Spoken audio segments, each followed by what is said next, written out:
The circular economy to me is a regenerative system, a new system as an answer to what we currently have.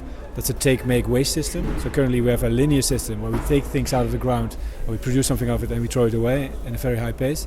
The circular economy is an answer to preserve value in all that we produce, and it's a holistic approach where we take into account reuse of materials with renewable energy, but also take into account that the economy is there for the society, not the other way around. We try to create an economy where it's in balance with people and nature. If we keep on sort of destroying the value we have in products and buildings and everything, we cannot continue. And the circular economy has an answer to ecological questions, but also to it has a very promising economic sort of perspective.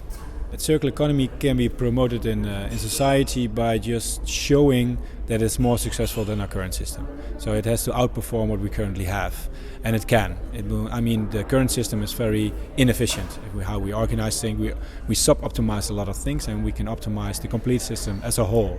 By creating places like this is a dome of visions that can inspire people to show that it's much more logical to make, for instance, buildings that are ready for disassembly, or to make buildings where we can retrieve components and we can reuse that again, and that we show that it's financially much more feasible to, for instance, what I do, lease my suit instead of buying it. And sometimes we don't even have to use the word circular economy to the larger audience.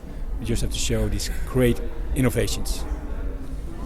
The way to accelerate the circular economy is foremost showing examples, but also, since it's a system change, we need to involve a lot of stakeholders. So we need the banking system, we need the law and regulations to change, we need businesses to collaborate, the corporates with the SMEs, with the startups, all together. We need supply chain changes, we need to be brave, so we need to experiment. And we live in a society, especially in northwest of Europe, where we don't dare to experiment that much anymore. We're afraid that journalists will ask us difficult questions.